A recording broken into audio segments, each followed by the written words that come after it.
প্রিয় দর্শক, ইস্পাহানি মির্জাপুর চা মুক্ত বাকে আপনাদের সবাইকে স্বাগত জানাচ্ছি আমি মুকসিমুল আহসান।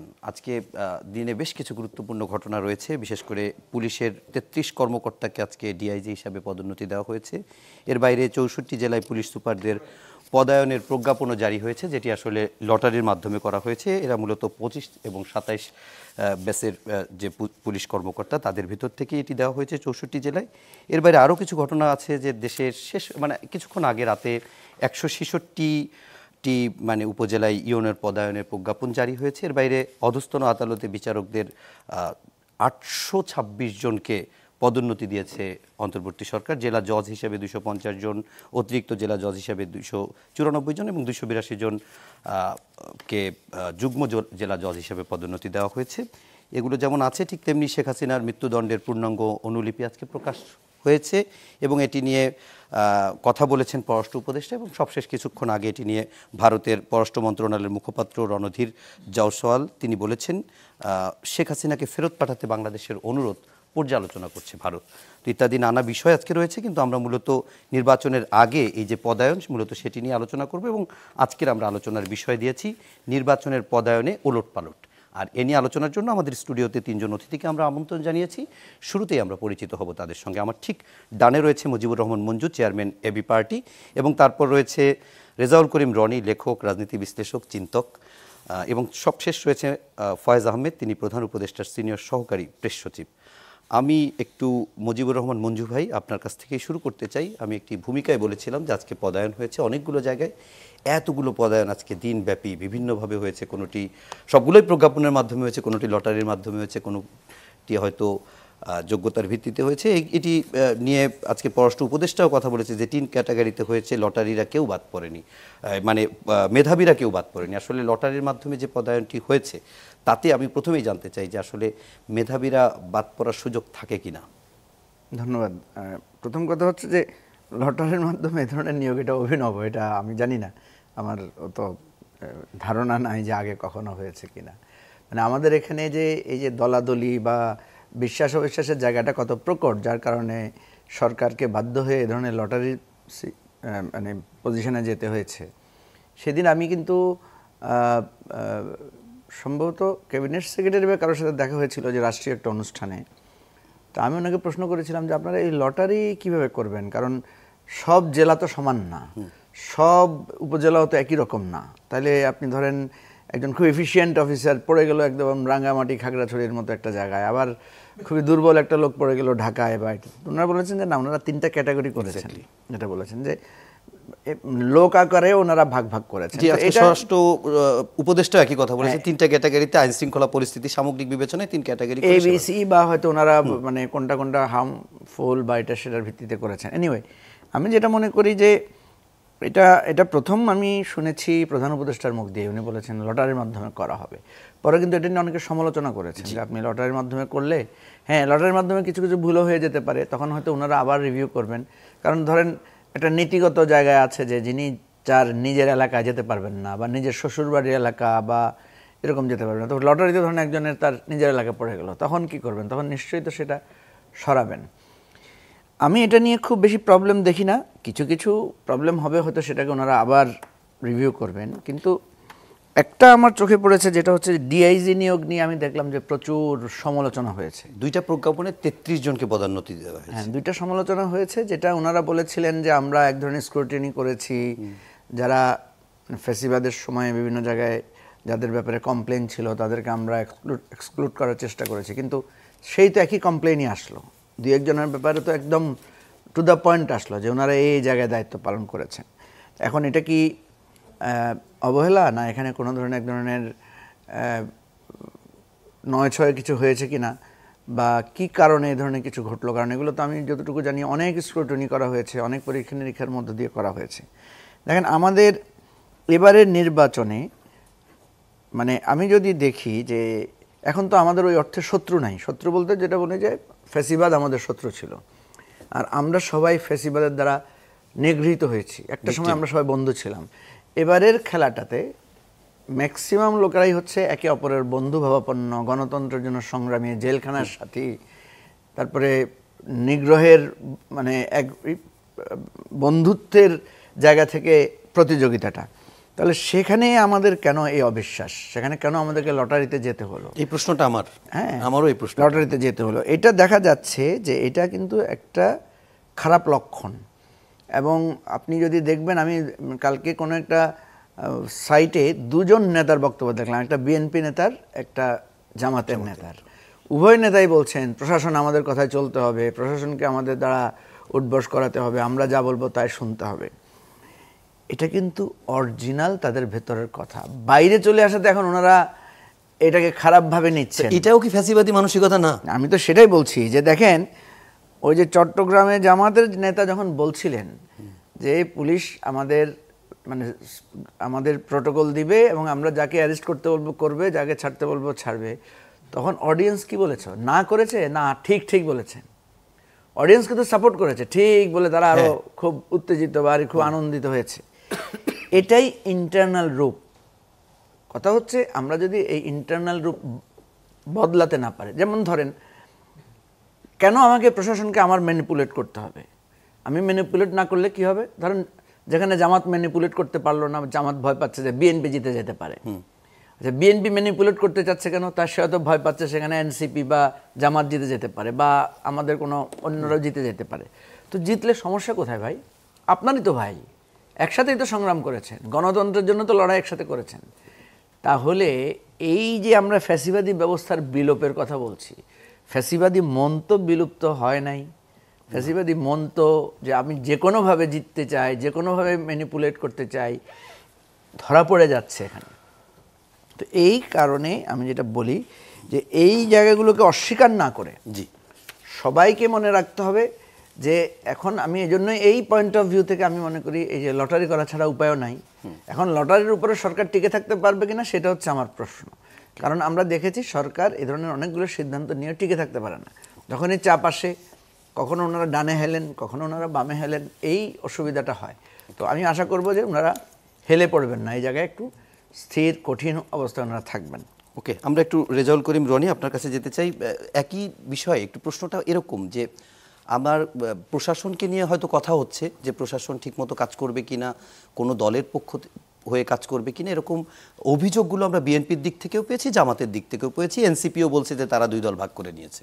তো অভিযোগ মানে সবার কাছে আছে। নির্বাচন কমিশন তফসিলের পরে কিভাবে তার রদবদল করবে সেটি একটি পরের প্রক্রিয়া, কিন্তু আগেই এই যে রদবদলগুলো এবং সেক্ষেত্রে লটারির মাধ্যমে এবং বিভিন্ন ক্যাটাগরির মাধ্যমে যে করা, বিশেষ করে লটারির কথাই যদি বলি, আসলে এতে কি সন্দেহ, অবিশ্বাস এগুলো কি দূর হইলো, নাকি সরকার খুব একটা নিরপেক্ষতা প্রমাণ করতে পারবে? আসলে খুশিও কারা এই বিষয়তে? খুব ডিফিকাল্ট। এবং এইটা মঞ্জু ভাই যেটা বললো আলোচনায় চলেই আসছে খানিকটা। তো আমাদের কাছে মনে হয় যে আমাদের আসলে প্রবলেমটা হইলো যে আমরা নিরপেক্ষতা আশা করি লোকজনের কাছ থেকে। লোকজন নিরপেক্ষ না। এই সরকারটা গঠিত হয়েছে সবার সম্মতির ভিতরে। মঞ্জু ভাই যেটা বললো যে এখানে সবাই আন্দোলনের সৈনিক, কমন ভিকটিমহুডের একটা ঐক্য আছে। হ্যাঁ, ধরেন যেই জামাত নেতার সাথে বিএনপির নেতা জেল খাটছে, এখন তারা মুখোমুখি। ধরেন মিছিলে একজন আরেকজনের মুখোমুখি, একজন আরেকজনকে পিটিয়ে মেরে ফেলতে পারবে না, হয়তো তখন তো গোলাগুলি করতে হবে। হ্যাঁ, তো ফলে এটা আসলে সম্ভব না, মানে অ্যাবসোলিউট এনিমিটি করা আর কি 5 তারিখের পরে, সেটা আমরা বহুবার বলছি। কিন্তু ধরেন এই সম্মিলিত সরকার হওয়ার পরে সরকারের ভর কেন্দ্র যদি ধরেন আমি জামাত নেতার কথা কোট করি, ওনারা বললেন যে 3 জন উপদেষ্টার ব্যাপারে আপত্তি জানাইলেন। তো 3 জন উপদেষ্টা ধরে নিলাম তাহলে বিএনপিপন্থী, তাহলে বাকিগুলো ব্যাপারে তাদের কোনো আপত্তি নেই। বাকিগুলো তার মানে সবাই জামাতপন্থী তা না, কিন্তু তার মানে বাকিগুলোর ব্যাপারে জামাতের আপত্তি নেই। এর আগে বিএনপিও 3 জনের ব্যাপারে আপত্তি জানিয়েছে। বিএনপি একইভাবে জানাচ্ছে, তাইলে বিএনপি আরো বেশি সংখ্যক লোক। মানে প্রথমে 3 জন যে ওই যে বলেছিল, যখন নিরাপত্তা উপদেষ্টা সহ আরো 2 উপদেষ্টার কথা বলেছিল, প্রধান উপদেষ্টার পদত্যাগের যে ইস্যু আসলো, তখন বাইরে বের হয়ে সংবাদ সম্মেলনে সালাউদ্দিন আহমেদ বলল, আপনি নিশ্চয়ই মনে আছে সেটা। হ্যাঁ, তো তার মানে কি এই অভিযোগ 2 দলের তরফ থেকে আছে। তো থাকার তার মানে কি আপনার সরকারের মধ্যে কিন্তু সরকারের ভর কেন্দ্রের দিক থেকে দেখা যাচ্ছে যে জামাত ব্যাপকভাবে প্রাধান্য বিস্তার করে আছে, এটা বিএনপির অভিযোগ। আবার জামাতের অভিযোগ হলো বিএনপি মাঠঘাট অন্যান্য জায়গাগুলোতে ব্যাপক দখল করে ফেলছে। তো ফলে এখন এখানে আসলে নিরপেক্ষতা আশা করার ক্ষেত্রে আপনার 2 দলের মধ্যেই বিশ্বাসের ঘাটতি আছে এবং থাকাটা স্বাভাবিক। ফলে আমরা এই যে নিরপেক্ষতা আশা করি এবং নিরপেক্ষতার যে লক্ষণটা, এটা খুবই খারাপ। যেমন ধরেন আওয়ামী লীগের আমলে সবাই নিরপেক্ষ আওয়ামী লীগের ছিল, এখন যদি সবাই নিরপেক্ষ জামাত হয়ে যায় বা নিরপেক্ষ বিএনপি হয়ে যায় তো বিপদ। আমরা যেটা চাই একটা প্রফেশনালিজম চাই। এই জন্য নিরপেক্ষ হওয়ার দরকার নেই। আপনার ব্যাকগ্রাউন্ড ছাত্র শিবির ছাত্রদল আপনি প্রকাশ্যে বলেন যে অসুবিধা নেই, কিন্তু আপনি যখন রাষ্ট্রের দায়িত্বে আসছেন আপনি ছাত্রদলের হয়ে তো আসেন না দায়িত্বে, আপনি তো শিবির হয়ে দায়িত্বে আসেননি, আপনি তো এনসিবির হয়ে দায়িত্বে আসেন না, এবি পার্টির হয়ে বা গণসংহতির হয়ে তো আসেননি, আপনি রাষ্ট্রের দায়িত্ব পালন করতে আসেন রাষ্ট্রের হয়ে, তখন আপনি রাষ্ট্রপন্থী।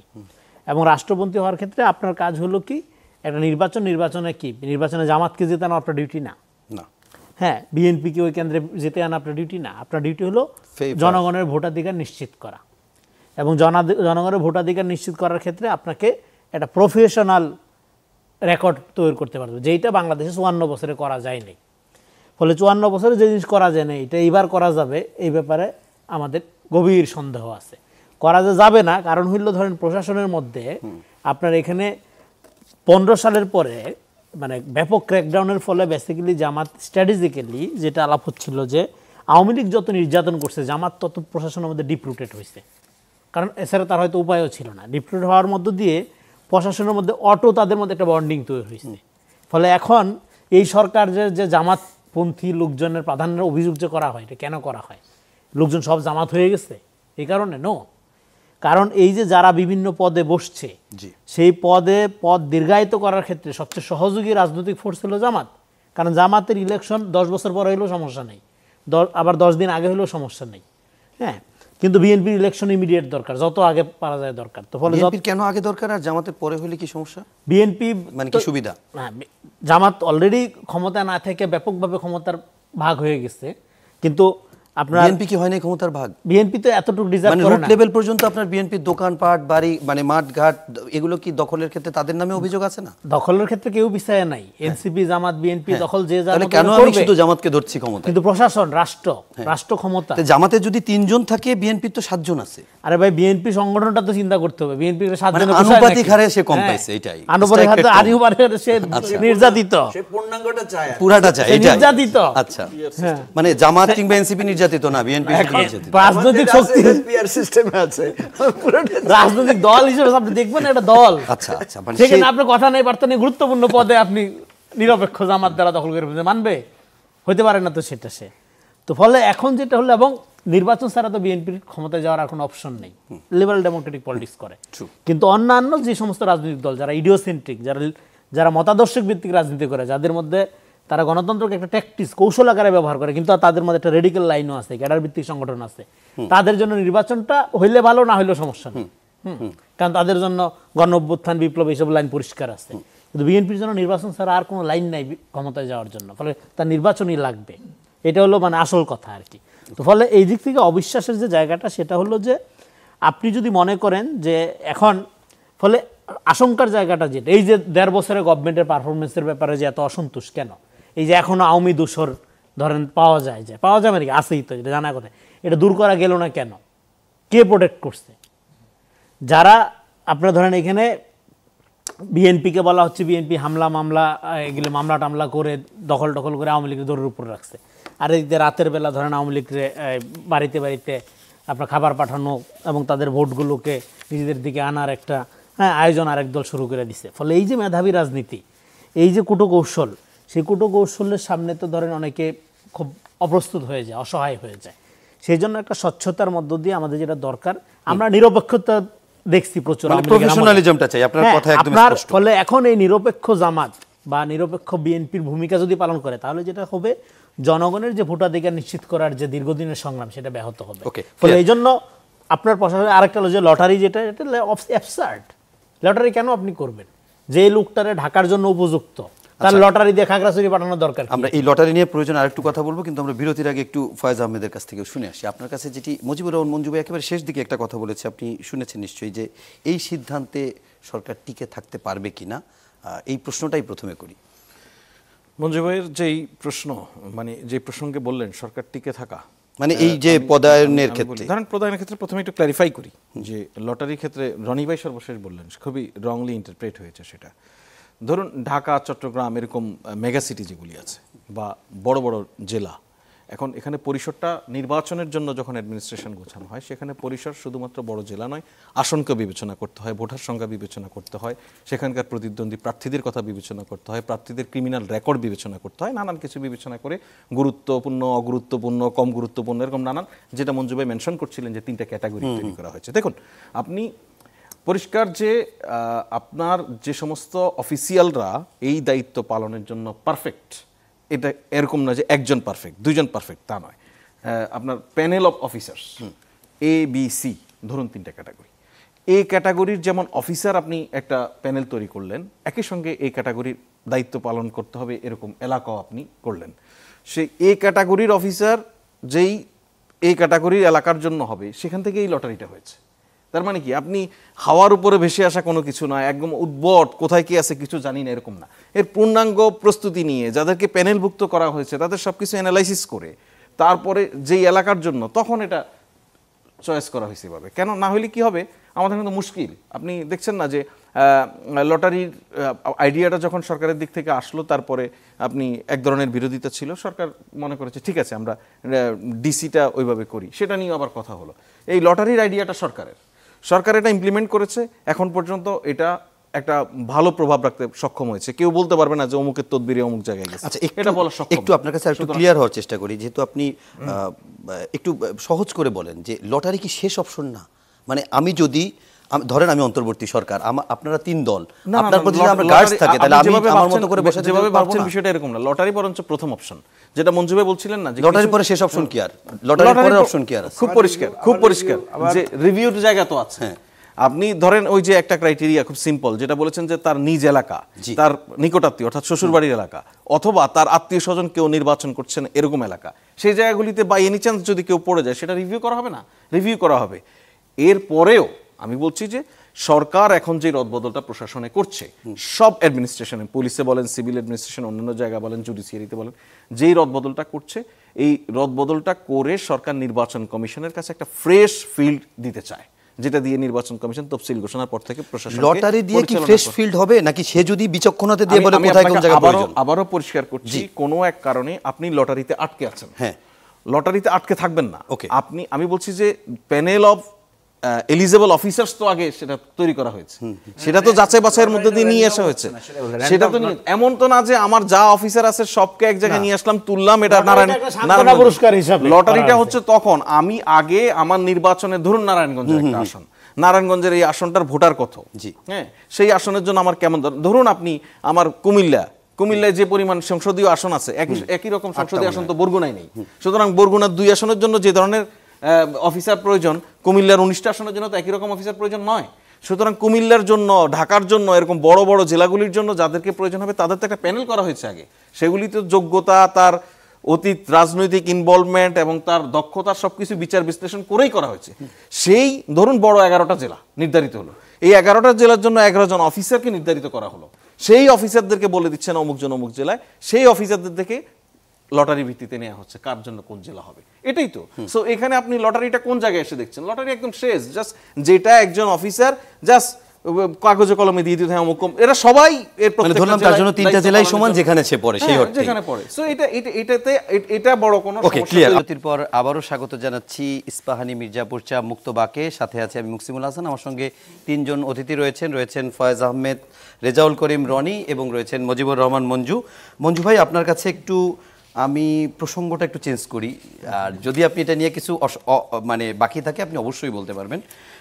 সেটা হচ্ছে যে আজকে শেখ হাসিনা, আসাদুজ্জামান খান কামাল এবং চৌধুরী আব্দুল্লাহ মামুন, তাদের রায়ের পূর্ণাঙ্গ মৃত্যুদণ্ডের যে 2 জন হয়েছে পূর্ণাঙ্গ অনুলিপি প্রকাশ পেয়েছে, এবং এরপরে পররাষ্ট্র উপদেষ্টা একটি কথা বলেছিলেন যে আসলে ভারতকে যে চিঠি দেওয়া হয়েছে সেই চিঠির কোনো ফিডব্যাকই পায়নি তারা। তার কিছুক্ষণ পরে আমরা দেখলাম সন্ধ্যার পরে রাতের দিকে যেখানে ভারতের পররাষ্ট্র মন্ত্রণালয়ের মুখপাত্র রণধীর জয়সওয়াল তিনি বলেছেন শেখ হাসিনাকে ফেরত পাঠাতে বাংলাদেশের অনুরোধ পর্যালোচনা করছে ভারত। একটু ইতিবাচক বা একটু পরিবর্তন লাগছে কিনা ভারতের এই বক্তব্য আগের বক্তব্য থেকে, নাকি একই? খুব পরিবর্তন আছে মনে হয় না, এটা একটা টেকনিক্যাল, কারণ আমাদের দেশে কূটনৈতিক ভাষা তো নানা রকম, যে আমরা দেখছি, পর্যালোচনা করছি। এখানে ধরেন বাংলাদেশের উপর ভারতের চোখ তো একেবারে মানে খুব কষ্ট করে দেখতে হচ্ছে বা অনেক গভীরে যেতে হচ্ছে, বিষয়টা তো তা না, সব কিছুই পরিষ্কার। তারা কিন্তু প্রতিদিনকার রিপোর্ট দেখছে। শেখ হাসিনার ইস্যুটা খুব বেশি ভাবনার পর্যালোচনা করার কোনো বিষয় আছে আমি মনে করি না। এটা একটা পলিসির ব্যাপার, এটা একটা প্রিন্সিপাল ডিসিশনের ব্যাপার। আমি যেটা দেখি আর কি, আমি যদি একটু ক্রিটিক্যালি দেখি বিষয়টাকে, শেখ হাসিনাকে যদি ভারত ফেরত দেয় তাইলে বাংলাদেশে আর কোনো দিন কেউ ভারতের দালালি করার মানে এটা আর সে এই ব্রোকারির জায়গাটা কেউ আর নিবে না। সুতরাং তার এই ব্রোকারির যেই দোকানদারি এটা খুলে রাখার জন্যই সে শেখ হাসিনাকে রক্ষা করবে। এখন শেখ হাসিনাকে রক্ষা করতে গিয়ে তার কি সমস্যা হচ্ছে? শেখ হাসিনাকে রক্ষা করতে গিয়ে প্রথমত সে বাংলাদেশের সাথে তার যে একটা চুক্তি আছে, বন্দি বিনিময়ের চুক্তি, এটা তাকে লঙ্ঘন করতে হচ্ছে, একটা চুক্তি লঙ্ঘনের দায়। যেই চুক্তিটা কিন্তু বাংলাদেশ রক্ষা করেছে তার সাথে, ঠিক আছে? মঞ্জু ভাই একটু ক্লিয়ার করবেন, চুক্তি যে ভঙ্গ করছে বলছেন, সেই চুক্তির ভিতরে তো সম্ভবত এমনও আছে যদি সে মনে করে যে ওই দেশে গেলে সে তার জীবনের নিরাপত্তা হুমকি সম্মুখীন হবে, সেক্ষেত্রে সে চাইলে রেখেও দিতে পারবে, এটিও তো চুক্তির অংশ আছে। না না, আপনার এটা তো একটা জুডিশিয়াল প্রসেস, তাই না? এখানে নিরাপত্তার ঝুঁকির তো কিছু না, আইনগত ব্যাপার আছে। এখন আপনি যদি মনে করেন যে আপনি এই কথাটার এই ক্লজটাকে কেন্দ্র করে আপনি কাউকে বাঁচাবেন, আচ্ছা ধরেন শেখ হাসিনার কথা বাদ দেন, সেখানে এতগুলো লোক গিয়ে ভারতে অবৈধভাবে আশ্রয় নিয়েছে না? ভারত যেখানে প্রতিদিন পুশব্যাক করে আপনার তার দেশের নাগরিককে বাঙালি বলে এখানে পাঠিয়ে দিচ্ছে, সেখানে এতগুলো লোককে তো সে আশ্রয় দিচ্ছে। এবং সেখান থেকে তারা নানা ধরনের দেখলাম যে আপনার ময়লার ভাগাড়ের সামনে দাঁড়িয়ে লাইভে কথা বলছে। কথা হচ্ছে ভারত তার ওই দালালদের যে মানে প্রক্রিয়া, যে দালাল পোষণের যে প্রক্রিয়া, ওইটা রক্ষা করতে গিয়ে যেটা দাঁড়াচ্ছে তার ফরেন পলিসি কিন্তু ধ্বংস হয়ে যাচ্ছে। পাসপোর্ট নেই এরকম ব্যক্তি ন্যাশনাল টেলিভিশনগুলোতে ইন্টারভিউ দিচ্ছে, এটা কিভাবে সম্ভব? তো সেজন্য বলছি আমাদের এখানে একদম বোঝার, এটা হয়তো যারা বুঝতে চায় না বা যারা নানা ঘোরপ্যাঁচ করে তাদেরকে বোঝাতে পারবেন আপনি, কিন্তু এখানে আমি মনে করি না যে খুব বেশি চেঞ্জ আছে। ওকে, তাহলে আমরা একটু অন্য প্রশ্নে যাই। আমি একটা কথা বলি, আমি এটা বিভিন্ন জায়গায় বলেছি, এটা রিপিট করছি আপনারা প্লিজ। ভারতের সাথে আমি একটা মানে আন্ডারস্ট্যান্ডিং এর প্রস্তাব দিচ্ছি যে ভারত তো আপনি আবার জানেন যে বলেছে যে তারা অন্তর্ভুক্তিমূলক নির্বাচন চায়। এর অর্থ কি? এর অর্থ আসলে তারা আওয়ামী লীগকে নির্বাচনে অংশগ্রহণ করাতে চায়। তারা এতদিন আমাদের যখন আমাদের অন্তর্ভুক্ত ছাড়া সেটাকে তাদের কাছে অন্তর্ভুক্তিমূলক মনে হয়েছে, এখন হাসিনাকে ছাড়া বা আওয়ামী লীগকে ছাড়া মনে হচ্ছে না। তো ভারতের সাথে আমি মনে করি যে একটা এরকম হতে পারে যে ঠিক আছে শেখ হাসিনাকে ফেরত দেন, আইনের আওতায় আনুক, আর আওয়ামী লীগের নিষেধাজ্ঞাটা প্রত্যাহার করে আমরা আওয়ামী লীগকে বলি যে আসেন ইলেকশনে আসেন। আওয়ামী লীগের যে সমস্ত নেতারা ফেরার আছে, পালিয়ে আছে, আত্মগোপনে আছে, মামলায়, সবাই এসে আদালত আত্মসমর্পণ করুক, তাহলে তো ভালো। তাহলে আইন বিচার নিয়েও কেউ বলতে পারবে না যে এখানে আপনার অনুপস্থিতিতে বিচার হয়েছে, বিচারে কোনো ধরনের প্রশ্ন সৃষ্টি হয়েছে, তাহলে বিচারটাও স্বচ্ছ হলো। আর আমাদের ইলেকশনেও তারা যেভাবে অন্তর্ভুক্তিমূলক নির্বাচন চাচ্ছে সেটাই হতো। এটা হলে একটা ভালো হতো কি, আমি দেখছি আওয়ামী লীগের ভোটারদেরকে নিয়ে বিএনপি জামাতের মধ্যে একটা টানাটানি হচ্ছে। তো এখানে যদি আওয়ামী লীগের লোকেরা ইলেকশন করতো তাহলে এই টানাটানিটা থেকে বাঁচা যেত, এবং আমার কাছে যে মনে হচ্ছে যে ইলেকশনটাও আমরা বাঁচতাম। কিন্তু ওই জায়গাতে ভারত সেটা করবে না। আপনি অন্তর্ভুক্তিমূলক নির্বাচনের কথা বলছেন, তো বাবা অন্তর্ভুক্তির জন্য শেখ হাসিনাকে আমাদের সাথে অন্তর্ভুক্ত করে দেন না। আপনার আওয়ামী লীগের যারা আপনার ওখানে যে খুন করে, গুম করে, লুটপাট করে দেশটাকে ধ্বংস করে তাদেরকে অন্তর্ভুক্ত করে দেন আমাদের সাথে, আমরা একটা অন্তর্ভুক্তিমূলক ইলেকশন করি। সুতরাং এইটা আমি মনে করি ভারত যত তাড়াতাড়ি এটা বুঝবে, যত তাড়াতাড়ি মনে করবে না আমি আর দালাল তৈরির প্রসেসে যাব না, ভারতের জন্য কিন্তু তার এই পররাষ্ট্রনীতি সংশোধনের বিরাট একটা সুযোগ। আমি ভারতের ন্যায়বান নাগরিক, ভারতে কি মানবাধিকার কর্মীরা আছে না? ভারতে অনেক ভালো ভালো মানুষ আছে না? আমি তাদেরকে অনুরোধ করবো প্লিজ আপনারা আপনাদের সরকারকে বুঝান যে বাবা বাংলাদেশের সাথে আমাদের এই বৈরী সম্পর্ক আমরা চিরতরে মিটিয়ে দিতে পারি, যে আমরা শেখ হাসিনা এবং আওয়ামী লীগের যত মানে দুষ্কৃতিকারীরা সেখানে পালিয়ে আছে তাদেরকে সবাইকে আপনি এখানে হস্তান্তর করেন, দেন আমাদের জন্য একটা বাইলেটারাল বেটার রিলেশনশিপ আমরা একটা এনজয় করতে পারি। ওকে, এরপরে আমি একটু আপনার যেতে চাই, সেটি হচ্ছে যে জাতীয় সংসদ নির্বাচনের সাথে গণভোট হবে এবং গণভোটের জন্য একটি অধ্যাদেশ হয়ে গেছে, সেটির আপনার গেজেটও হয়ে গেছে। এখন আমি একটু জানতে চাই মঞ্জু ভাই দুইটা বিষয়। এক নম্বর হচ্ছে যে এখন আর গণভোট হওয়ার ক্ষেত্রে পলিটিক্যাল কোনো ডিলেমা আছে কি না, কারণ আমরা কোনো শব্দ পাচ্ছি না। যারা 5 দফা দাবিতে রাজপথে ছিল, আমি উস্কাচ্ছি না, তাদেরকেও খুব বেশি কর্মসূচি দেখছি না। আবার মানে জামাত সহ 8 দল তাদেরও এরকম বড় কর্মসূচি দেখা যাচ্ছে না তাদের আগের দাবির ক্ষেত্রে। বিএনপিও যে বিষয়টি বলছিল যে গণভোটে এগুলো যদি থাকে তাহলে তো মানে নাই, বরং কি করবে বা এগুলো তো আগে আলোচনা হয়নি, নোট অফ ডিসেন্ট নেই, ইত্যাদি ইত্যাদি কথাবার্তাও শুনছি না। এটি কি ভালোর দিকে যাচ্ছে কিনা? না দেখেন, গণভোট আর একটু ক্লিয়ার করে মঞ্জু ভাই, আপনার কাছে এই প্রশ্ন করার অর্থ এটি যে আপনি হচ্ছে এখন বাংলাদেশের রাজনীতিতে এরকম একটা ক্যারেক্টার হিসেবে বলা হয় যার সঙ্গে বিএনপি, জামাত, এনসিপি, সরকার সবার সাথে একটা ব্রিজিং করেন আপনি। সেটা তো আমরা তো এই নতুন রাজনৈতিক বন্দোবস্তটাই চাচ্ছিলাম যে ভাই আমার সাথে আপনার একটা ওয়ার্কিং রিলেশনশিপ থাকবে, আদর্শের মতো পার্থক্য থাকবে, কিন্তু কাজ তো আমরা একসাথে করবো, সেটা কথা নাই। দেখেন, আমি একটা শোতে একটু আগে ছিলাম, সেখানে আনফর্চুনেটলি জাতীয় পার্টির সেক্রেটারি সাহেব ছিলেন, উনি বললেন যে অধ্যাদেশ দেওয়ার এখতিয়ার এই সরকারের নাই, এটা সংবিধানের 42 নম্বর অনুচ্ছেদের লঙ্ঘন ইত্যাদি ইত্যাদি। তো আমি ওনাকে বললাম আপনার কাছ থেকে সংবিধানের জ্ঞান শুনে আমার খুব ভালো লাগছে, তো ভাই 82 সালে উনি বললেন যে এরা সংবিধান রক্ষার শপথ নিয়ে সংবিধান লঙ্ঘন করছে। তা আমি বললাম 82 সালে এরশাদ সাহেব যে এটা নির্বাচিত সরকারকে একটা একটা বৈধ সরকারকে হটিয়ে যে ক্ষমতা দখল করলেন, এটা কোন সংবিধানের আলোকে? আর এরশাদ সাহেব কি শপথটা নিয়ে সেনাবাহিনী প্রধান ছিলেন? ঘটনা হয়েছে যে আপনাকে এটাকে বিতর্কিত করতে চাইবে, আমাকে সেখানে জিজ্ঞেস করা হয়েছিল যে এই নির্বাচন কি উৎসব মুখর হবে? আমরা যে হ্যাঁ, যারা ভোট দিতে পারে নাই বছরের পর বছর, যারা নিগৃহীত হিসেবে তাদের জন্য তো এই নির্বাচন উৎসব মুখর।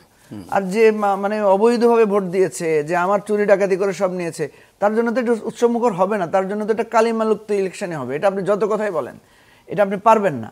কারণ ওই যে চোরের 10 দিন আর গৃহস্থের 1 দিন, তো এখন তো গৃহস্থের দিন, গৃহস্থদের মধ্যে যত কিছুই হোক তার কাছে এই নির্বাচনটা গুরুত্বপূর্ণ, আর চোরের কাছে এই নির্বাচন গুরুত্বপূর্ণ না। তো আমি যেটা বলছি যে গণভোটটা আমরা যেহেতু বলছি, জনগণ কোথায়, জনগণের মত। এই যে দেখবেন আমরা বলি জনগণ এটা চায় না, এর বলে জনগণ এটা বরদাস্ত করবে না। ভাই, তো জনগণ চাইবে কি চাইবে না, এই জন্যই তো গণভোট দেওয়া হয়েছে। এখন যত প্রশ্ন তৈরি হচ্ছে, একই লোক যারা বলে যে জনগণের মতামত নেওয়া দরকার, তারাই আবার বলে গণভোট বৈধ না। আসলে তাহলে জনগণের মতামত আমরা কিভাবে নিব? আপনি এই সরকারের কাছে যদি জাতীয় সংসদ নির্বাচন বৈধ হয়, গণভোট কেন অবৈধ হবে? এই সরকারের কাছে জাতীয় সংসদ নির্বাচন বৈধ, কিন্তু স্থানীয় সরকার নির্বাচন বৈধ না, স্থানীয় সরকার নির্বাচন করলে আপনার খারাপ লাগে, তো আপনি জনগণকে গণভোট মানে বৈধ না, এটা কারা বলে? সব দলই তো একমত হয়েছে। আমি আপনি যে বললাম তো, জাতীয় পার্টি বলছে গণভোট বৈধ না, এবং সমস্যা হচ্ছে যারা গণভোটের পক্ষে তারাও দেখি আকার ইঙ্গিতে গণভোটের বিরুদ্ধে কথা বলে, দেখবেন বিভিন্ন সময় বলে। তো আমার কথা হচ্ছে যে আমরা একটা ডিজাস্টারের মধ্যে শেখ হাসিনা আমাদেরকে ফেলে দিয়ে গেছে। আজকে যদি বিচারের কোনো প্রশ্ন তোলেন আপনি, আজকে যদি গণতান্ত্রিক নির্বাচন পদ্ধতির কোনো প্রশ্ন তোলেন, আজকে যদি এই যে যারা মব করে গলা তোলে, এইগুলোর যত ত্রুটি বিচ্যুতি দেখছেন, সব কিছুর দায়ের জন্য শেখ হাসিনা দায়ী। তার যে আজকে ওই যে বলে না, আরেকজনের জন্য গর্ত করলে গর্তে পড়তে হয়, আপনি যে গর্তে পড়ছেন আমরা তো আপনাকে তুলতে পারছি না রে ভাই। আপনি এত গভীর গর্ত তৈরি করছেন নিজের জন্য, আমরা যে আপনার জন্য একটু মানে দেখাবো ভালোবাসা বা মানে একটু মানে কি বলা যায় সহানুভূতি দেখাবো, সেইটাও তো আপনি রাখেন না। আপনার তো হাতে নাগাল পাচ্ছি না, এত নিচে গভীর গর্ত আপনি খুঁজছেন, আপনি এত দূরে চলে গেছেন যে আপনাকে তো আমরা মানে আপনাকে দেখতে হলে আমাদেরকে ইন্টারনেটে দেখতে হয়, কাছ থেকে দেখতে পাচ্ছি না। সো এইটা বুঝতে হবে যে আজকের এই অন্ধকার যত ভুল, যত সাংবিধানিক ত্রুটি যারা যারা বলার চেষ্টা করছেন, এটা আমাদের কোনো দায় না, এটা শেখ হাসিনা আওয়ামী লীগ এই দায়টা আমাদের উপর চাপিয়ে দিয়ে গেছে। এখন এটা আমরা চেষ্টা করছি এটা থেকে কিভাবে ধীরে ধীরে ধীরে ধীরে যেতে অন্ধকার কিভাবে একটু কাটে সেই চেষ্টা করছেন হয়তো। আমি একটু রেজাউল করিম রনি আপনাকে এবং ফয়েজ আহমেদ দুজনকে একই প্রশ্ন করতে চাই। প্রথমে একটু রেজাউল করিম রনি আপনাকে একটা প্রশ্ন করি, সেটি হচ্ছে তারেক রহমান বলেছেন, এটা সম্ভবত চট্টগ্রাম পোর্ট নিয়ে চুক্তি প্রসঙ্গে বলেছেন, একটি দেশে যেই সরকার নির্বাচিত করেনি সেই সরকার দেশের দীর্ঘমেয়াদী ভবিষ্যৎ নির্ধারণ করে দিতে পারে না। অন্যদিকে রাজনৈতিক সরকার যে সিদ্ধান্ত নিতে পারে, এই অন্তর্বর্তী সরকার একই সেই সিদ্ধান্ত নিতে পারে, এটা বলেছেন অ্যাটর্নি জেনারেল। আমার প্রশ্ন হচ্ছে আসলে কোনটা সঠিক? সরকারের আসলে কি এখতিয়ার আছে? এই প্রশ্নটা আসলে শুরু থেকেই ঘুরপাক খাচ্ছে 5 আগস্টের পর থেকেই। আসলে এই সরকার কি পারে কি পারে না? দেখেন, সরকার সবই পারে, আবার কিছুই পারে না। কিভাবে সবই পারে? কারণ সরকার যখন ফর্ম হয়, গঠিত হয়, নির্বাহী ক্ষমতা তার হাতে চলে যায়, কিন্তু ক্ষমতাটাই বৈধতা না, লেজিটিমেসির প্রশ্ন থাকে। ধরেন হাসিনারও তো ক্ষমতা ছিল, কিন্তু ক্ষমতা প্রয়োগের সাথে ন্যায় এবং অন্যায়ের পার্থক্যটা কোথায় তৈরি হয়? একটা ক্ষমতা চর্চাকে আমরা ন্যায়ানুগ বলি, আরেকটাকে আমরা স্বৈরাচারী বা অন্যায় বলি কেন? বৈধতার প্রশ্নে। ফলে অন্তর্বর্তীকালীন অবস্থার মধ্যে যেহেতু বৈধতাটা অ্যাবসোলিউটলি দেওয়া থাকে না, কারণ ডেমোক্রেটিক পদ্ধতিতে বৈধতার ক্ষেত্রে এই যে ধরেন না, নির্বাচন আসলে কী হয়, ধরেন 51% লোকের ভোটে ধরেন আমি এমপি হইলাম, তাতে কি হইল? কিন্তু আমি যদি আমার সাথে যদি 57% লোকও আমাকে সমর্থন দেয়, তারপরেও সেটা বৈধ না। কেন না? কারণ আমি তো যাচাই করে আসি নাই ভাই। এটা আমি যাচাই করে যখন 51% নিয়ে আসলাম তখন আমি 100% লোকের প্রতিনিধিত্ব করি। এটা পার্লামেন্টারি ডেমোক্রেসির একটা ত্রুটিও আপনি বলতে পারেন, সুবিধা অসুবিধা যাই বলেন, সেগুলো ক্রিটিক আছে, সেগুলো অন্য আলাপ।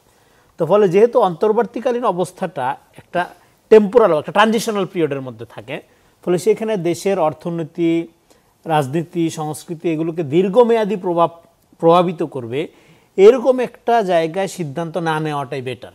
না নেওয়াটাই বেটার কারণ হলো ধরেন একটা সিদ্ধান্ত নিল এই সরকার, নিতে পারবে না এমন কোনো কথা, ধরেন নিল, কিন্তু এর দায়টা তো জনগণকে টানতে হবে। যেমন হাসিনা এই যে লুটপাট এত সিদ্ধান্ত নিয়ে থেকে গেছে, তার পুরা দায় কার দিতে হচ্ছে? এই যে বিদ্যুৎ কোম্পানিগুলোর এই যে আপনার লুটপাটের একটা ক্ষেত্র তৈরি করে থেকে গেছিল যে সেক্টরগুলোতে, তার দায়ভার কাদের? জনগণকে পোহাইতে হচ্ছে।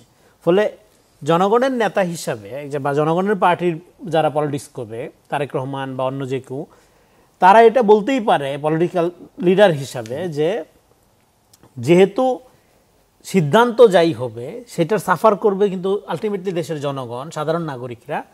ফলে যেখানে নাগরিকরা ওইভাবে ম্যান্ডেট দেয় নাই, মানে কি একটা ডেমোক্রেটিক প্রক্রিয়ার মধ্য দিয়ে ম্যান্ডেট দেয় নাই, কিন্তু আপনি একটা ট্রানজিশনাল পিরিয়ডের সরকার। অভ্যুত্থানে জনগণ কিভাবে ম্যান্ডেট দিতে পারে? অভ্যুত্থানের ম্যান্ডেটটা ইমোশনাল ম্যান্ডেট এবং এটা ট্রানজিশনাল ম্যান্ডেট, এটা দৃশ্যমান না, কোনো দৃশ্যমান না, এটা টেস্টেড না। কারণ অভ্যুত্থানের আমি আওয়ামী বিরোধী, আপনি আওয়ামী বিরোধী, একটা শিশু আওয়ামী বিরোধী, কিন্তু সবার আওয়ামী লীগের মাত্রা একরকম না।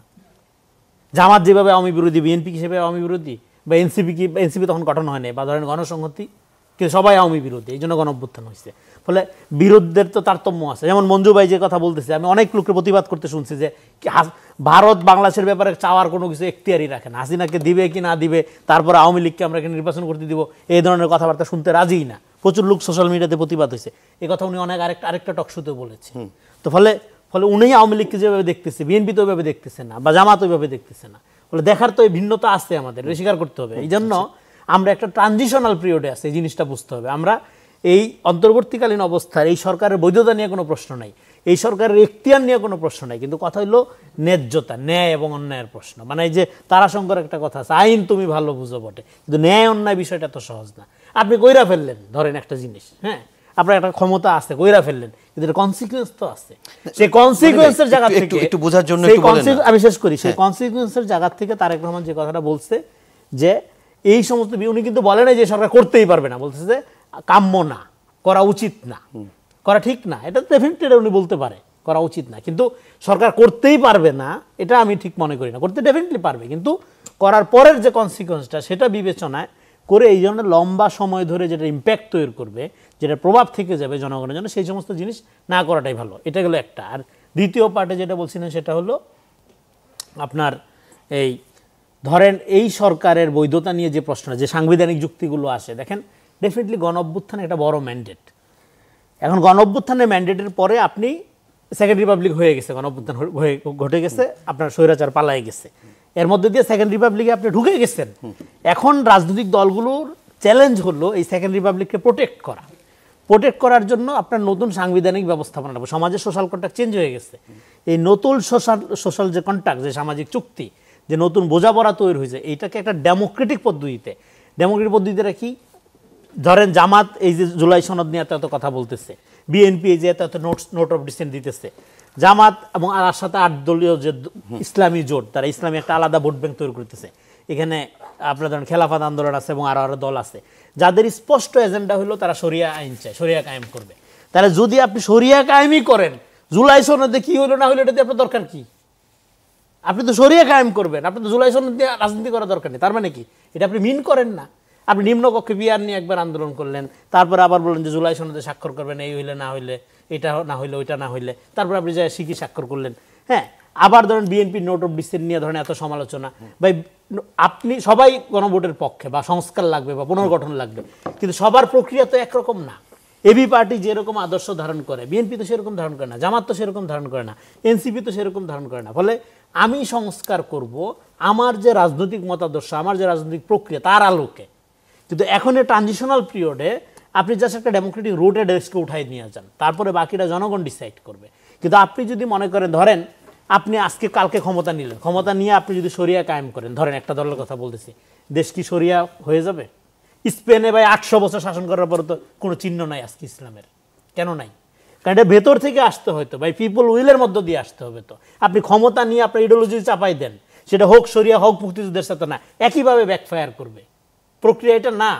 আপনি তো শরিয়া করতে চান, welcome, go to the society, জনগণকে বলেন আফগানিস্তানের মানুষ শরিয়া চায়, এই জন্য শরিয়া হইছে।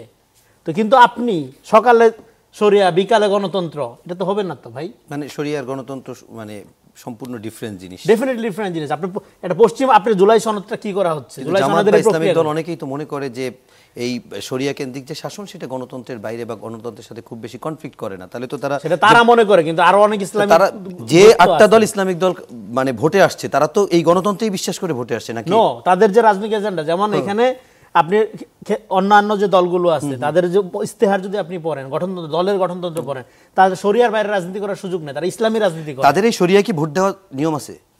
তারা ভোটের মাধ্যমে শরিয়া কায়েম করবে, তাহলে জনগণকে এটা পরিষ্কার করুক যে কোন লেভেলে শরিয়া তারা কায়েম করবে। ধরেন আপনি আমাকে ভোট দিলেন, দেওয়ার পরে আমি এবার এসে শরিয়া ভালো হতো যদি তাদের একজন থাকতো, আর একটু ক্লিয়ার হইতে বলে আমি এটা বলি। তার মানে কি? তার মানে আপনি চাইলেই সবকিছু করে ফেলতে পারবেন না। এইটার একটা এই উদাহরণটা দেওয়ার উদ্দেশ্য হলো এই কথা বলা যে না, আমি শরিয়ার বিরোধিতা করার জন্য না, হ্যাঁ, আবার লেভেলিং করার জন্য না। এই কথা বলা যে পাবলিক চাইতে হবে, পাবলিকের উইলের ভিতর দিয়ে আসতে হবে ক্ষমতা বৈধ হয় কখন? পিপল উইলের মধ্য দিয়ে বৈধ। তাদের যদি 2/3 মেজরিটি আসে তাহলে তখন শরিয়া ভিত্তিক রাষ্ট্র করতে পারবে, ডেফিনেট করতে পারবে, কিন্তু জনগণ তাহলে পাবলিক উইল হলো না 2/3 আসন। কিন্তু জনগণকে তো বলতে হবে শরিয়ার কথা। আপনি সকালে বলতেছেন শরিয়ার কথা, বিকালে বলতেছেন যে গণতন্ত্রের কথা। সমস্যা তো ওই জায়গায়। আপনি শরিয়া বইলা শরিয়া কায়েম করেন, অসুবিধা কি? ওয়েলকাম। আচ্ছা, বললাম তো এইটা একটা বড় ডিবেট, আমার মনে হয় এটা নিয়ে অনেক ফলে এই জন্য আমরা সবাই উইল, পিপল উইলের ভিতর থেকে আসে। আমার প্রশ্ন হলো জনগণের সাথে প্রতারণা করা যাবে না, পাবলিকের সাথে পরিষ্কার থাকতে হবে। প্রতারণার রাজনীতি কেমন হয় তার উদাহরণ হলো হাসিনা কি বলছে কোনদিন আমি স্বৈরাচার? না না, সারাদিন গণতন্ত্রের কথা বলছে। 54 বছর ধরে তো প্রতারণার রাজনীতিই হয়। ফলে মানে যে নির্বাচনী আসনে যে ইশতেহারগুলো দেয় সেগুলো বাস্তবায়ন করে। তার মানে কি 5 তারিখের পরে আপনি প্রতারণার রাজনীতি করবেন? না, সেটা বড় দল হয়ে, যায় না। সুসংগঠিত ক্যাডার ভিত্তিক সংগঠন হয়ে ডেফিনেটলি করা যায় না। বিএনপি হয়ে, জামাত হয়ে, এনসিপি হয়ে। আচ্ছা, আমি একটু ফয়েজ আহমেদ আপনার কাছে, এটা আমরা চাই না। ওকে, আমরা আবার সুযোগ পেলে আরেকবার আসবো।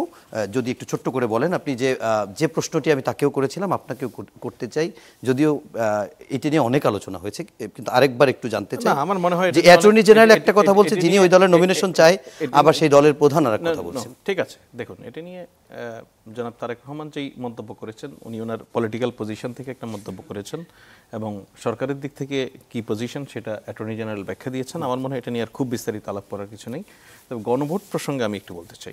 গণভোটের আপনি যেটা মেনশন করেছেন যে গণভোট নিয়ে কোনো রাজনৈতিক দল এখন পর্যন্ত ওই অর্থে, মানে আপনি জাতীয় পার্টিকে আমরা ঠিক ওই অর্থে এই রাজনৈতিক প্রক্রিয়ার অংশ মনে যদি না করি, তাহলে দেখি যে গণভোট হওয়া প্রয়োজন। এইটা নিয়ে পলিটিক্যাল পার্টিগুলির মধ্যে মোটা দাগে কোনো বিভ্রান্তি নেই। গণভোটের প্রশ্ন নিয়ে কোনো আলাপ হচ্ছে, সেগুলিও আসলে খুব বেশি যে মানে খুব গুরুত্বপূর্ণ হয়ে উঠছে তা নয়, বরঞ্চ আমি এইটা খুব মানে নিবিড়ভাবে যদি আপনি খেয়াল করেন, দেখবেন যে পার্টিগুলি তাদের নিজ নিজ পলিটিক্যাল ক্যাম্প থেকে আগামী নির্বাচনের জন্য ব্যাপক প্রস্তুতি নিচ্ছে। আমরা এটাকে এখন দুইভাবে বিবেচনা করতে পারি। আমাদের এখানে কোনো একটা ইলেকশন এখন বাই প্রোডাক্ট, আমরা গণভোটটাকেই যদি বাই প্রোডাক্ট ধরে নিই, এটা ধরে নিচ্ছি এই কারণে যে একই দিনে যেহেতু গণভোট অনুষ্ঠিত হবে জাতীয় নির্বাচনের সঙ্গে, সেটার একটা হিউজ রেসপন্স আসতে পারে। কোনো কারণেই এটা ধরে নেওয়ার আগে থেকেই কোনো কারণই নেই যে এই গণভোটে হাই নির্বাচিত হবে, হাই বিজয়ী হবে, যেহেতু না বলে একটা অপশন আছে। সুতরাং কোনো পলিটিক্যাল পার্টির যদি সুনির্দিষ্টভাবে যদি এই আর্গুমেন্টের জায়গা থাকে যে এই গণভোটে যে প্রশ্নগুলি উত্থাপিত হচ্ছে সেগুলির বিষয়ে তার সম্মতির জায়গা নেই বা সম্মতি নেই, সেক্ষেত্রে সে না ক্যাম্পেইন করতেই পারে। কিন্তু এইটার সেটব্যাকটা কী হবে এটা বুঝতে হবে। আমি এটা একদম পরিষ্কার করে বলি, যদি ধরুন মঞ্জুবের পার্টি ফর এক্সাম্পল, উনি যদি না ভোটের জন্য ক্যাম্পেইন করেন এবং একই সঙ্গে এই নির্বাচন, যেহেতু আমি বলছি বাই প্রোডাক্ট, এই নির্বাচনে একই সঙ্গে উনি আবার ইগল মার্কার জন্য, ওনার দলের মার্কা ইগল মার্কার জন্য ক্যাম্পেইন করেন, তাহলে মানুষ একই সঙ্গে দুইটা না হয়ে যাওয়ার সম্ভাবনা আছে কিন্তু। হ্যাঁ, সো মানে ওনার না ভোটের ক্যাম্পেইনে হাঁ হয়ে যেতে পারে, ওনার ইগলের ক্যাম্পেইনে অন্য একটা হয়তো যা মাথাল মার্কায় গণসংহতি আন্দোলনের প্রতীকে গিয়ে ভোট পড়তে পারে। এর বড় কারণ হচ্ছে আমাদের পলিটিক্যাল ল্যান্ডস্কেপে আমরা, রনি ভাই যেটা বলছিলেন 5 তারিখের পর কি আমরা একই ধরনের রাজনীতি করবো, শুনতে ভালো শোনায়, কিন্তু 5 তারিখের পরিবর্তনের মধ্য দিয়ে আমাদের মনস্পটে, আমাদের রাজনৈতিক চিন্তা চেতনায় এমন কোনো পরিবর্তন ঘটে যায়নি যার ফলে যে আমরা অতীত রাজনীতির যে দূষিত পানিতে গোসল করে আছি সেটা একেবারে পুত পবিত্র হঠাৎ করে হয়ে গেছে, তা কিন্তু নয়। এর ফলে আমরা প্রায়শই পলিটিশিয়ানরা, সরি মঞ্জু ভাই আপনি মাইন্ড করবেন না, পলিটিশিয়ানরা যে কাজটা করি যে জনগণের দোহাই দিয়ে জনগণের সঙ্গে প্রতারণা করি। কিভাবে করি? জনগণকে অবজ্ঞা অবমাননা করি জনগণের দোহাই দিয়ে। আমি একই সঙ্গে জনগণকে সর্বোচ্চ গুরুত্ব দেই, আবার বলি যে জনগণ এটা বুঝবে না। জনগণ যে এটা বুঝবে না আপনাকে এটা বলেছে কে? আমি জনগণকে রিপ্রেজেন্ট করি, সেহেতু জনগণের কথা তো আমি বুঝি, রাজনৈতিক দল যেহেতু আমি। এটা কোত্থেকে আসলো? জনগণকে যদি আপনি রিপ্রেজেন্ট করেন তাহলে আপনারা সবগুলি দল মিলে যে সমস্ত সিদ্ধান্ত নিলেন, তারপরে আপনারা আবার সব দল গণভোটে গেলেন কেন? এটা তো বঞ্জু আমি আমি আমি সঠিক বলছি কিনা যে আপনাদের সবগুলি রাজনৈতিক দলেরই তো ঐক্যমত্যের ভিত্তিতে সিদ্ধান্ত হয়েছে যে গণভোট অনুষ্ঠিত হবে, তাই না? সেক্ষেত্রে গণভোট আগে না পরে এটা নিয়ে একটা ডিবেট ছিল, সেটা ক্লিয়ার। পরবর্তীতে প্রশ্ন নিয়ে ডিবেট। আমি খুব খোলামেলা বলি, এই সবগুলি ডিবেট হচ্ছে রাজনীতিতে কিছু কিছু জিনিস প্রাসঙ্গিক রাখার ডিবেট। আলটিমেট এগুলিতে আমাদের পলিটিক্যাল পার্টিগুলিতে বিশাল কোনো দূরত্ব নেই। ওকে, আপনাকে আরেকটা ব্যাপার একটু জানতে চাই। আজকে জানেন আপনি যে নির্বাচনের ক্ষেত্রে যে আইন শৃঙ্খলা পরিস্থিতি অবনতি হতে পারে বা কীরকম ভোট হবে সেটা নিয়ে একটা মহড়া হয়েছে, এবং সেই মহড়ার পর সেখানে প্রধান নির্বাচন কমিশনার এম নাসিরউদ্দিন তিনি কথা বলেছেন, এবং তার কথার ভিতরে একটা লাইন আমি আপনাকে বলি, তিনি আজকেও একই কথাই বলেছেন যে আইন শৃঙ্খলা পরিস্থিতি সন্তোষজনক নয়, তবে নির্বাচনের তফসিল ঘোষণার পর পরিস্থিতি ভালো হবে। আমার আসলে প্রশ্নটা একটু এই জায়গায় যে তফসিল ঘোষণার পর আইন শৃঙ্খলা পরিস্থিতি ভালো হবে, তাহলে এখন কি কৃত্রিমভাবে খারাপ করে রাখা? দেখুন, আক্ষরিকভাবে যদি ওনার বক্তব্যটাকে আমরা বিশ্লেষণ করি একরকম হবে, আবার যদি আপনি এই বক্তব্যটাকে ইতিবাচকভাবে আপনি দেখতে চান, আমি দুর্দান্ত বক্তব্য মনে করি। এটা বিশেষ দুইভাবে একটু বলেন তো। চিফ ইলেকশন কমিশনার যদি এখনই ইলেকশনের পরিবেশ নিয়ে অনেক বেশি সন্তুষ্টি প্রকাশ করে ফেলেন, এটা আমার মনে হয় মঙ্গলজনক হবে না আলটিমেটলি। বরঞ্চ চিফ ইলেকশন কমিশনের মাথায় বাস্তব পরিস্থিতিটা থাকা প্রয়োজন, তার আলোকে ব্যবস্থা নেওয়া প্রয়োজন। এটা যেমন একটা বিষয়। আরেকটা বিষয়, আপনি যদি মেজর পলিটিক্যাল পার্টিগুলির স্টেটমেন্ট, রিসেন্ট স্টেটমেন্ট আপনি খেয়াল করেন, জনাব মির্জা ফখরুল ইসলাম আলমগীর সহ, ওনারা বলছেন নির্বাচনের জন্য যে ধরনের আইন শৃঙ্খলা পরিবেশ থাকা দরকার তা ইতিমধ্যে নিশ্চিত হয়েছে। এখন এর বাইরে যদি আমি আমাদের বাংলাদেশের আমি আমাদের এই অভিজ্ঞতার অন্তত আছে যে ইলেকশন কভার করতে গিয়ে আমরা কি ধরনের ল এনফোর্সমেন্ট এজেন্সির ডেপ্লয়মেন্ট আমরা দেখি, সেটা যদি আমরা বিবেচনা করি, একটা কেন্দ্র যেটিকে আমরা সাধারণ কেন্দ্র বলি, সেই সাধারণ কেন্দ্রের ডেপ্লয়মেন্ট সর্বোচ্চ 14 জন, সশস্ত্র নিরস্ত্র লাঠি হাতে আনসার পুলিশ সব মিলিয়ে। আর যদি খুব গুরুত্বপূর্ণ বা ঝুঁকিপূর্ণ কেন্দ্র হিসেবে সেটা 14 থেকে 18 হয় সর্বোচ্চ, তাই তো? সো আপনার কি মনে হয় কোনো বিবেচনায় এই সশস্ত্র নিরস্ত্র বা সশস্ত্র হইল 2 জন, এই সশস্ত্র নিরস্ত্র 18 জন ল এনফোর্সমেন্ট এজেন্সির মেম্বার দিয়ে আপনি ইলেকশনের আইন শৃঙ্খলা পরিস্থিতি স্বাভাবিক করে ফেলতে পারবেন, ভালো করতে পারবেন? পারবেন না। ঠিক প্রতিদ্বন্দ্বী প্রার্থিতা যারা করবেন ইলেকশনে, তারা যদি ভোটারদের প্রতি রেসপেক্ট থাকে, ভোটের প্রতি রেসপেক্ট থাকে, এক ক্যান্ডিডেট অপর ক্যান্ডিডেটকে এই স্বাধীনতাটুকু দিতে পারেন যে যে যার প্রচারণা স্বাধীনভাবে নির্বিঘ্নভাবে করবে, তাহলে এই টোটাল ক্যাওয়াসটা অটোমেটিক্যালি কমে আসে। এরপরেও যখন নির্বাচনটা প্রতিদ্বন্দ্বিতাপূর্ণ হয়, তখন সব দলেরই নিজ নিজ স্টেক ওখানে শক্তিশালী থাকে। এটা একটা বিষয়। আরেকটা বিষয় বলি, আমাদের বাংলাদেশের ইতিহাসে সবচেয়ে শক্তিশালী পুলিশ বাহিনী সম্ভবত শেখ হাসিনার সময় ছিল। সবচেয়ে মরণাস্ত্র হাতে নিয়ে পুলিশ ছিল, ক্ষমতার ব্যবহার, বিশাল ক্ষমতার, মানে পুলিশকে আমরা বলছি যে পলিটিসাইজ, আমি যেটা বলছি ক্রিমিনালাইজ, শুধু পলিটিসাইজ করে ক্ষান্ত হয়নি, তাদেরকে ক্রিমিনালাইজ করা হয়েছে। এর পাশাপাশি শেখ হাসিনার যেই হেলমেট বাহিনী, যুবলীগ, ছাত্রলীগ, স্বেচ্ছাসেবক লীগ, এরকম বিশাল বাহিনী নিয়েও যে ইলেকশনগুলি করেছে 3টি, আমরা কি ইলেকশন পেয়েছি? সুতরাং আপনি এরকম বিশাল সক্ষম পুলিশ দিয়ে এরকম একটা, যেই নির্বাচনকে কেউ নির্বাচন বলতে লজ্জা পায়, সেই নির্বাচন পেয়েছি। তার চেয়ে আমার এই দুর্বল পুলিশ দিয়ে আমরা একটা বেটার নির্বাচনের আশা করি, এই জায়গায় যে আমাদের রাজনৈতিক দলগুলি দায়িত্বশীল ভূমিকা রাখবেন। সেই জায়গায় নির্বাচন যদি পলিটিক্যাল পার্টিগুলি এটা প্রত্যাশাই করে নেন যে পুলিশই নির্বাচন তুলে দিবে, আনসারি নির্বাচন তুলে দিবে, তাহলে এই নির্বাচন কোনোদিন কোনো পৃথিবীর সব জায়গা থেকে পুলিশ নিয়ে এসে আপনি পারবেন না। ওকে, আমরা একদম শেষ প্রান্তে আসছি। একটা প্রশ্ন মঞ্জু ভাই আপনাকে না করলেই নয়, এটা আমি একটু জানার জন্যই, কিন্তু সময় মাত্র আপনার 1.5 মিনিটের ভিতরে বলতে হবে। সব রাজনৈতিক দল বলে আমরা জোট করব না, আসন সমঝোতা করবো, এটা কেমনে করে একটু বলবেন? ভাই তো বলছে যে জোট করবে। না না, ভাইয়ের কথা বাদ দিলাম, বড় দলগুলো পলিটিক্যাল অ্যালাইন, মানে আপনারা একটা জোট করছেন, এনসিপিও সেটা বলছে, কিন্তু আমি যদি বলি বিএনপি এবং জামাতের উইং থেকে এই কথা প্রায় আমরা শুনি, বিশেষ করে 8 দলের ক্ষেত্রে তো বেশি শোনা যায়। আসন সমঝোতায় আমরা যেটা বুঝি আর কি, যে কোনো একটা সিটে এটা হতে পারে যে ঠিক আছে, আমি রনিকে আমার সমর্থন দিয়ে দিলাম, রনির সমর্থনে আমার প্রার্থী প্রত্যাহার করে নিলাম। এটা তো হয়, সমঝোতা হয়েছে অতীতে বিভিন্ন সময়। তো আমরা যেটা দেখতে পাচ্ছি বিএনপি জামাত এই ফরম্যাটে যাচ্ছে যে তারা আসন সমঝোতা করবে। তো এখন এটা ধরুন নির্বাচন তো আলাদা জিনিস, নির্বাচনে জয় পরাজয় হচ্ছে মুখ্য। এখন সবসময় আমরা দেখি নির্বাচন আসলে আদর্শের জায়গাটাকে শিকায় তুলে রেখে সবাই তখন চিন্তা করে কোনোভাবে জিতবে। এক একজন এক একভাবে দেখে। কেউ বলে না যে যুদ্ধ এবং প্রেম হবে, মানে মনে হয় যুদ্ধ এবং প্রেম মানে কোনো গ্রামার মানে না। তো আমি দেখেছি অনেক আদর্শিক দল বলে যে নির্বাচন হচ্ছে যুদ্ধের মতো, মানে এইটাকে সে ওই সূত্র আকারে ফেলে যে এখানে আর কোনো যাবে না। যার কারণে আমি কিন্তু দেখি যে এখনো বিএনপি জামাতের মধ্যে যেখানে মানে সুযোগ আছে সেখানে কিন্তু ইলেকশন মানে ম্যানিপুলেট করার একটা প্রবণতা তাদের ইন্টারনালি রয়ে গেছে। তো এটা দূর করার জন্য আমি কিছুটা একমত, বাট আমি একটা জায়গায় আমি মনে করি যে শঙ্কাটা যাচ্ছে না, সেটা হলো ইলেকশন শুরু হলে যে আইন শৃঙ্খলা পরিস্থিতি উন্নতি হবে সেটা শুধু মুখে বললে হবে না, কারণ আপনাকে দেখাতে হবে। আমি দেখছি না যে পুলিশ কোথাও কোনো কিছু করছে বা পুলিশের সেই মানে স্ট্রেংথ আছে বলে মনে হচ্ছে না। এনিওয়ে আমরা দেখি কি হয়, সেটা অপেক্ষা করতে পারি। অনেক ধন্যবাদ মজিবুর রহমান মঞ্জু, রেজাউল করিম রনি এবং ফয়েজ আহমেদ, এবং সেই সাথে দর্শক আপনাদেরকেও ধন্যবাদ জানাচ্ছি রাত জেগে কষ্ট করে এতক্ষণ ধরে অনুষ্ঠান দেখার জন্য। সবাই ভালো থাকবেন, সুস্থ থাকবেন, শুভরাত্রি।